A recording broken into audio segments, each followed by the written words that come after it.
Lorsque le Saint-Esprit de Dieu agit à l'intérieur de nous, l'obéissance est instantanée. L'Esprit adhère. Quand il travaille par des moyens extérieurs, il faut du temps pour qu'il parvienne au but. Dans ce dernier cas, il traite le nouveau vouloir qui retient son œuvre jusqu'à ce qu'un changement intérieur se produise et que la résistance cesse. Comment pouvons-nous, étant ce que nous sommes, parvenir cependant au but fixé par Dieu? Comment pourrons-nous jamais parvenir à ce modèle si élevé des chapitres 4 et 5 des Éphésiens?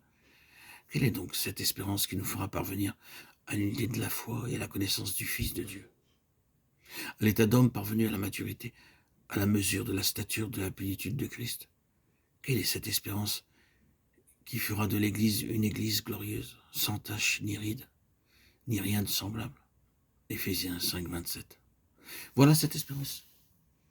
L'incessante activité du Saint-Esprit pour nous conduire au but que Dieu s'est fixé. Et il n'agit pas seulement dans la vie du croyant, il ordonne l'environnement du croyant pour parvenir à une finalité. Le gouvernement du Saint-Esprit est une grande réalité. Il y a beaucoup de choses qui, dans notre vie, militent contre le dessein de Dieu. Pour certaines d'entre elles, nous sommes incapables de les rejeter. Cependant, le jour arrive où nous découvrons qu'elles sont parties. Le providentiel aménagement de nos voies a conduit à ce résultat. Quel grand évangile, quelle merveilleuse chose que le chrétien puisse compter sur le gouvernement du Saint-Esprit pour transcender en bien toutes ses défaillances. Il est triste de constater que certains chrétiens peuvent croire en la puissance de Dieu qui sauve, mais qui ne peuvent pas croire en la puissance de Dieu qui garde. Ils ne réalisent pas que celui qui est le donateur de la grâce est aussi celui qui nous maintient dans sa grâce. Voyons d'après l'Écriture comment nous, qui avons été sauvés par Dieu, nous pouvons aussi être gardés par lui. Dans Josué 14, 11, Caleb dit « Je suis encore vigoureux comme au jour où Moïse m'envoya. J'ai autant de force que je n'avais. Alors soit pour combattre, soit pour sortir et pour entrer. Pour sortir et pour entrer se réfère à la vie de chaque jour. Pour combattre se réfère à la vie dans les circonstances particulières exceptionnelles. La force de Caleb était demeurée la même depuis que Moïse l'avait envoyé comme espion dans le pays de la promesse. Il pouvait faire face aux tâches quotidiennes, mais aussi faire face aux situations difficiles de la vie.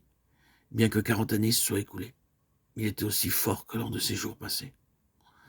Nous voyons dans cet exemple la puissance de Dieu qui garde, ce que Caleb était dans la force de l'âge. Il était encore à un âge très avancé.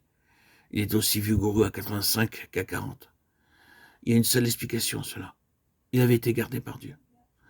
Nous sommes totalement incapables de nous garder nous-mêmes dans la grâce de Dieu. Il n'y a aucune garantie que même après 5 années de conversion seulement, nous ayons la même mesure de foi que lors de nos premiers pas dans la vie chrétienne. Nous ne pouvons pas, par nos propres efforts, demeurer dans la grâce de Dieu. C'est lui seul qui peut nous maintenir dans sa grâce. Combien Caleb a-t-il pu expérimenter la puissance de Dieu qui garde? Josué 14, 14 nous donne la réponse. Parce qu'elle avait pleinement suivi la voie de l'Éternel, le Dieu d'Israël. Et comment a-t-il pu pleinement suivre le Seigneur? Cela nous est dit dans Nombre 13 et 14, après le mauvais rapport fait par les 10 espions autour du pays de la promesse. Caleb fit taire le peuple, qui murmurait contre Moïse et dit « Montons, emparons-nous du pays, nous y serons vainqueurs. » Nous pourrons vaincre, c'est la déclaration d'une personne qui suit pleinement le Seigneur. Elle croit que la victoire sur chaque adversaire est assurée, parce que les promesses de Dieu sont dignes de confiance et parce que le Seigneur est avec son peuple. Nous pourrons vaincre, c'est la déclaration d'une personne qui suit pleinement le Seigneur. Elle croit que la victoire sur chaque adversaire est assurée parce que les promesses de Dieu sont dignes de confiance et parce que le Seigneur est avec son peuple. Frères et sœurs, croyez-vous? Nombreux sont ceux qui croient, mais leur foi est une foi vacillante. Ils chantent un chant de louange, les paroles sont justes, mais il y a quelque chose de faux dans la musique. En ce qui concerne Caleb, il en était autrement. Il chantait les bonnes paroles sur un air juste. Écoutons ces notes si claires et justes, montons-y aussitôt. Une personne qui suit pleinement le Seigneur et qui reconnaît qu'il est fidèle, c'est quelqu'un qui fait la volonté de Dieu et qui l'a fait aussitôt.